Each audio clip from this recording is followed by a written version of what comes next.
이번 파트에서는 여러분의 코드를 간결하게 만들어 유지보수를 더 쉽게 할 수 있는 현대식 문법에 대해 알아보겠습니다. 타입 헬퍼 제너릭 입력 메소드 등의 현대식 문법을 사용하게 되면 여러분의 코드를 더 짧고 더 쉽게 만들 수 있습니다. 델파이 구루 중 한 분이 이런 말씀을 하셨어요. 제너릭이 없었을 땐 어떻게 개발을 했는지 모르겠다. 이제 익숙해지니까 없으면 개발을 못하겠다라고 이야기를 하셨는데, 혹시 현대식 문법을 사용하지 않는 분들이 계시다면 이번 기회에 익히셔서 여러분들도 편리하게 그리고 짧고 쉽게 개발해 보시길 바라겠습니다. 그럼 현대식 문법에 앞서 델파이의 새로 추가된 문법 한 가지 알려드리겠습니다. XE7에서는 동적 배열을 초기화하는 부분이 개선이 되었는데요. 상수와 동적 배열을 이용해서 초기화하는 부분입니다. 사실 이전 버전까지는 동적 배열을 사용하려고 하면은 먼저 set length로 길이를 정하고, 첫 번째 0번 인덱스는 1, 1번 인덱스는 2, 3 형태로 사용을 했는데, XE7에서는 이런 식으로 상수로 초기화할 수도 있고요, 동적 배열로 초기화할 수도 있고, 상수와 동적 배열을 혼합해서 초기화하는 방식으로 사용이 가능합니다. 그리고 스트링과 같은 이제 쉬운 동적 배열 연산이 가능해졌습니다. 이거 보시는 것처럼 더하기로 연산이 할 수도 있고요, 인서트나 딜리트 함수를 사용해서 그 동적 배열을 변환할 수 있게 되었습니다. 간단하게 소개를 해드렸고요. 그럼 현대식 문법 중에 첫 번째 타입 헬퍼에 대해 소개합니다. 타입 헬퍼는 이미 정의된 항목에 기능을 추가할 수 있는 문법인데요. 데이터 타입이나 열거형, 아니면 동적 배열, 그리고 구조체, 클래스 등의 이미 정의된 기능을 확장하는 그런 문법입니다. XE7에는 그 내장된 데이터 타입 대부분이 기능이 확장되었고, 그런 확장된 내용은 system.sysutils에 있는 그 유닛을 통해서 확인할 수 있겠습니다. 아래 보시는 것처럼 그 t my class를 확장하는 클래스이다 라고 hello world와 my function 이 두 가지 메소드를 확장한 케이스입니다. 그럼 데모를 통해서 함께 살펴보겠습니다.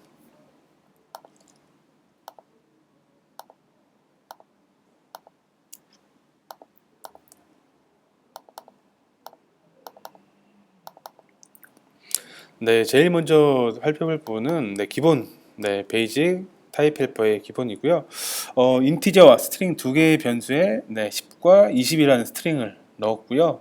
근데 i.toString, 인티저의 toString이라는 메소드를 사용했습니다. 이 메소드를 한번 따라가 보면은 인티저 레코드를 도와주는 인티저 헬퍼에 이렇게 다양한 기능을 구현을 해놨고요. toString에 보시면은 int2str이라는 함수를 통해서 이 메소드의 기능을 구현을 해놨습니다. 그래서 기존 코드 예전 같았으면은 int2str i 형태로 사용했던 부분이 i하고 점만 찍으면 toString으로 문자열로 변경을 아주 쉽게 할 수가 있고요. 반대로 스트링 같은 경우에 toInteger 형태로 그 헬퍼 기능을 사용할 수도 있지만, 이런 부분 사실 타입캐스팅 오류 위험이 있기 때문에 str2 intdiff 형태로 안전하게 사용하시길 바라겠습니다. 그 다음에는 스트링 헬퍼에 있는 기능들을 살펴볼 것인데요. 몇 가지 이제 기능을 살펴보면은 contain, s에 안녕하세요가 포함되어 있는지 여부에 따라서 이 내용을 기록을 할 것이고요. 그리고 마지막에 XE7으로 S가 끝나느냐, X가 끝나죠. 그러면 이 내용이 아마 출력이 될 것입니다. 그리고 가나다라 마의 그 다가 몇 번째 있는지를 인덱스 오브로 확인한 다음에 이게 인티저로 반환이 되기 때문에 이걸 다시 문자열로 toString으로 변환해서 기록을 해봤습니다. 그리고 가나다라 마의 두 번째 다를 한 글자 지우는 형태로 구현을 할 수도 있고요. 이렇게 스트링 헬퍼의 기능도 이렇게 사용할 수가 있겠습니다. 그리고 인티저 헬퍼 기능을 한번 살펴보면은 toString으로 인티저를 문자열로 바꾸는 것도 있지만 toHealth 헥스 스트링으로 헥스 코드로 16진수로 표현할 수 있습니다. 그리고 반대로 이 정수를 to 헥스 스트링으로 변경하는 것들도 굳이 변수가 아니라도 상수도 바로 헬퍼 기능을 사용할 수 있겠습니다. 그뿐만 아니라 제가 T 유저 데이터라는 클래스를 하나 만들었고요. 거기에 헬퍼 T 유저 데이터 헬퍼 기능으로 toString 기능을 구현해봤습니다. 거기에 이름과 나이고 내가 만든 헬퍼 메소드다라고 이제 반환을 했는데요. 이런 식으로 이제 유저 데이터에 toString 기능을 추가를 했습니다. 이런 케이스는 언제 사용되느냐면은 공통적으로 만약 여러분들 프로젝트에 공통적으로 사용되는 그런 객체들이 있을 것입니다. 그런 객체와 클래스들이 있을 텐데 그 클래스에 여러분들이 뭐 디버깅을 하거나 아니면 기능을 추가하고 싶을 때 헬퍼 기능을 이용하시면은 여러분들이 공통적인 코드에 손을 대지 않고도 여러분들이 원하는 뭐 중복되는 내용이라든지 아니면은 그런 자동화하는 코드들을 넣으면은 좀 더 프로젝트를 더 쉽게 진행을 할 수가 있겠습니다. 그럼 그 진행된 과정 같이 돌려보겠습니다. 먼저 to 타입 하게 되면은 10과 20이 출력이 될 것이고요. 그리고 뭐 예상했던 대로 이 로그들이 출력이 되고 그 다라는 거는 두 번째 0, 1, 2번째 있었습니다. 그리고 두 번째 있는 다가 삭제되는 걸 확인할 수가 있고요. 그리고 100을 문자로 찍고 100에 대한 텍사 스트링입니다. 그리고 아까 있던 숫자에 대한 텍사 스트링은 FFFFF고요. 커스텀 헬퍼 기능을 누르면은 제가 작성했던 내가 만든 헬퍼 메소드라는 로그가 출력되도록 하는 기능입니다. 사실 이런 기능들이 타입 헬퍼가 없으면은 대단히 코드들도 많아질 것인데 이런 다양한 기능이 몇 줄 안 되는 형태로 아주 쉽게 구현을 해봤습니다. 그 다음으로는 제너릭을 살펴보겠습니다. 제너릭은 클래스와 메소드에서 사용하는 데이터의 타입을 클래스나 메소드 내부에서 사용되는 데이터 타입을 사용 시에 정의해서 사용하는 문법입니다. 제너릭 타입형과 제너릭 메소드형이 있고요. 그리고 이런 제너릭을 사용해 주면 여러분들의 코드가 더 단순해질 것입니다. 그리고 컬렉션 기존 같았으면은 뭐 스트링만 사용할 수 있는 컬렉션을 제너릭을 사용하면은 인티저 형태, 스트링 형태, 여러분의 데이터 형태로 컬렉션을 아주 유용하게 사용할 수가 있고요. 그리고 열린 혹은 닫힌 생성자 형태의 제너릭을 사용할 수가 있는데 이런 부분 조금 어려운데 데모를 통해서 좀 살펴보도록 하겠습니다. 먼저 기본적인 기능을 살펴보면은 아마 전통적으로는 키와 밸류를 사용하는 클래스를 이런 식으로 키는 스트링, 밸류는 인티저 형태로 아마 구현을 하셨을 겁니다. 하지만 이제 제너릭을 이용하게 되면은 키와 밸류를 뭐 인티저나 스트링으로 고정하지 않고 t키, t밸류 형태로 다 데이터 타입을 지정을 해놨습니다. 이렇게 되면은 실제 이제 나는 스트링과 인티저 형태로 사용하겠다라고 하면은 이 꺽쇠를 열고 스트링, 인티저 한 다음에 꺽쇠를 닫으면은 스트링과 인티저로 이 키와 밸류를 사용하는 것이고요. 아니면 난 스트링으로 사용하겠다 형태도 하고 다양하게 사용할 수 있지만 이런 이미 정의된 그런 데이터 타입이 아니라 여러분들의 만든 클래스들도 이런 형태로 인자로 사용할 수가 있겠습니다. 그 사용법을 보면은 이런 식으로 사용하겠다고 선언한 것들이 이제 닫힌 형태의 생성자 형식의 제너릭이고요. 이런 식으로 실제 사용할 때 스트링과 인티저로 사용하겠다라고 하는 게 열린 생성자 형식의 제너릭입니다. 이런 부분은 편리하게 사용하시면 될 것 같고요. 그래서 사용하는 방식은 이 세 가지가 모두 동일합니다. 생성하는 부분만 틀리고 나머지 부분은 모두 동일한데 만약에 이 밸류가 문자열로 변경되거나 뭐 밸류를 사용할 케이스가 추가가 된다고 하면은 아마 이 전통적으로 사용했던 이 클래식 SI 페어 같은 경우에는 스트링과 인티저가 아니라 스트링 형태로 아마 클래스를 하나 새로 만들어야 될 것입니다. 하지만 제너릭을 사용하게 되면은 이런 선언을 뭐 추가를 한다든지 아니면 이렇게 사용 시에 스트링 인티저를 스트링으로 선언을 하게 되면은 이런 스트링 밸류가 문자열인 경우에도 아주 빠르게 대응을 할 수 있기 때문에 좀 더 유연하게 개발을 할 수가 있을 것이고요. 그 다음에는 이제 목록 형태의 제너릭 사용 방법인데 리스트에 인티저 형태로 나는 리스트를 사용하겠다라고 정의를 할 수가 있습니다. 이렇게 사용하게 되면은 add 할 때 실제 여기에 들어가는 밸류는 인티저 형태가 들어가고요. 만약에 list2에 스트링을 사용하게 되면은 list2.add 하게 되면은 이 밸류가 스트링 형태로 사용을 하게 될 것입니다.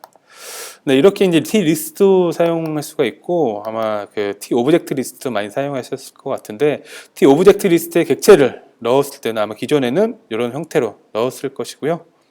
네, 객체 오브젝트 리스트에 쭉 넣고, 그 다음에 사용할 경우에는 네, 여기 카운트를 돌면서 네, 오브젝트로 받아서 타입 캐스팅을 하는 형태로 사용을 하셨을 것입니다.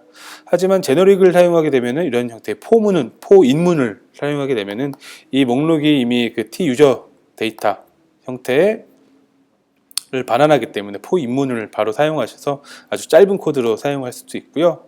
만약에 이제 몇 번째 인덱스를 바로 사용하실 거다라고 하면은 t user 2.items에서 0번이나 1번을 넣게 되면은 이게 이미 아이템스가 반환되는 데이터 타입이 t 유저 데이터입니다. 한번 보시면은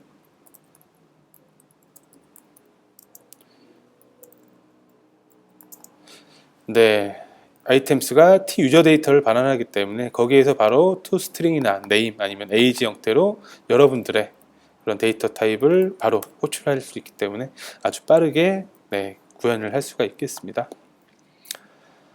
네, 이렇듯 제너릭을 사용하게 되면 더 단순해진고 더 그 짧아진 코드를 사용할 수 있기 때문에 여러분들이 뭐 유지 보수가 더 쉬워질 것 같고요. 네, 마지막으로 익명 메소드입니다. 익명 메소드는 그 이름이 없는 프로시저와 함수를 사용할 수 있다는 그런 문법인데요. 이름이 없는 프로시저와 함수를 왜 사용하느냐? 변수와 파라미터로 이 함수와 프로시저를 전달할 수 있기 때문입니다. 이 함수를 미리 어디에 변수에 담아놓고 필요한 시점에 그 함수를 사용할 수 있고, 만약에 조건에 따라서 뭐 A 조건일 경우에는 이 함수를 쓰고 B 조건일 때는 또 다른 함수를 쓰는 형태의 그런 아주 유용한 그런 구조를 가질 수 있기 때문에 여러분들이 코드를 더 유연하게 만들 수 있을 것이고요. 그리고 한 가지 또 추가적인 점은 익명 메소드 정의 시점에 있는 변수들도 익명 메소드가 구동하는 시점에 참조가 가능합니다. 이 부분도 데모를 통해서 이렇게 살펴보도록 하겠습니다. 네, 익명 메소드입니다. 그 tfrag 같은 경우에는 네, t 시스템 유틸스에 추가가 되어 있고요. 이 프락은 네, 인자가 하나도 없는 것들 다양하게 네, 추가가 되어 있고요. 여기서도 제너릭이 사용됩니다. tfrag인데 첫 번째 인자는 여러분들이 원하는 뭐 인티저가 됐던 스트링이 됐던 그 원하는 네, 인자를 넣어서 사용할 수가 있습니다. 네, 그런 프락이 있고요. t 펑션 같은 경우에 저는 네, 문자를 숫자로 변경하는 펑션을 구현해 볼 건데, 스트링으로 문자를 받고 인티저로 반환을 하겠다라는 의미입니다. 여기 구현이 그런 식으로 됐고요. 그리고 만약에 여러분들이 필요한 데이터 타입의 이제 익명 메소드를 사용하고 싶으면은 reference to 한 다음에 프로시저 여러분이 원하는 타입을 네, 만들 수가 있습니다. 그래서 t custom 프락 같은 경우에는 유저 데이터를 네, 던지면은 그 유저 데이터에 있는 내용을 네, 메시지로 표시하도록 저희가 구현을 해봤습니다. 네, 그 다음엔 딜레이 메시지 형태인데, 제가 딜레이 프락이라는 네, 메소드를 하나 추가를 프로시저를 하나 만들었고요. 이 프로시저에서는 네, 이 지정한 그 시간 동안 네, 멈췄다가 그 이후에 요청한 그런 프로시저를 호출하도록 네, 구현을 해놨습니다. 그래서 그 호출할 때는 딜레이 프락에 3초 이후에 네, show 메시지, 딜레이 메시지를 표시하도록 네, 제가 구현을 해봤습니다. 이 두 가지 테스트 해보도록 하겠습니다. 네, 첫 번째 네, 익명 메소드 아주 잘 네, 호출이 되고요. 두 번째 딜레이 메시지 1, 2, 3 네, 3초 후에 딜레이 메시지가 표시되는 것을 확인할 수 있습니다. 사실 이런 것들을 네, 구현하기 위해서는 아마 상당히 복잡한 코드가 필요하셨을 텐데, 이렇게 익명 메소드를 사용하면은 간단하게 네, 구현을 할 수가 있고요. 네, 마지막으로 이제 통합 예제를 하나 살펴볼 것인데요. 로드 이미지 오브 웹에서 프롬 앱에서 그 이미지를 불러오는 방식입니다. 아주 짧죠. URL을 load from URL이라는 그런 메소드를 호출해서 사용하겠습니다. 하지만 픽처에는 그 load from URL이라는 그런 메소드가 없을 것인데요. load from URL은 제가 헬퍼로 추가된 기능입니다. 그래서 인디 HTTP로 데이터를 받아와서 어자인하는 형태로 구현을 해놨고요. 그 다음에 이제 그 아래에 있는 것 같은 경우 스레드로 처리하는 부분인데, 동일하게 픽처에 load from URL with 스레드로 라는 그런 메소드를 추가한 이후에 거기에는 어노니머스 스레드라는 그런 함수를 그 객체를 사용했습니다. 이 어노니머스 스레드 같은 경우에는 여기에 제 델파이 샘플에 있는 클래스를 사용을 한 것이고요. 제너릭 형태로 반환받을 그 데이터 타입을 지정을 하고요. 그리고 실제 생성할 때는 스레드가 실제 구동되는 함수를 입력 메소드로 받고, 그리고 끝났을 때 구동돼야 되는 그런 메소드는 t프락으로 받고, 그리고 에러가 났을 때는 어떤 메소드를 호출할 것인지도 그 입력 메소드로 받는 형태로 구성을 할 수가 있습니다. 그래서 쭉 보시면은 t스트림으로 난 데이터를 받을 것이다 라고 해서 그 반환값이 t스트림이고요. 이런 형태의 이제 스레드가 실제 돌아갈 때는 이런 함수를 사용하고, 그리고 완료가 됐을 때는 프리아라는 메소드를 사용하고, 만약에 오류가 났을 때도 그냥 프리아라는 그런 메소드들을 통해서 아주 스레드를 아주 편리하게 사용을 해봤습니다. 이 부분은 제가 샘플을 제공할 테니 한번 꼼꼼하게 살펴보시면 도움이 될 것 같고요. 그러면 동작을 해서 확인을 해보겠습니다. 아이고, 뭐가 이미 실행을 하고 있네요.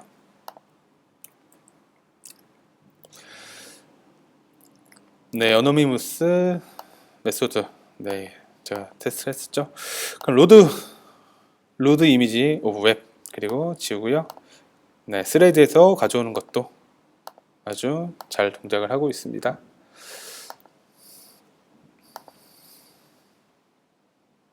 이렇게 입력 메소드까지 모두 살펴보았습니다.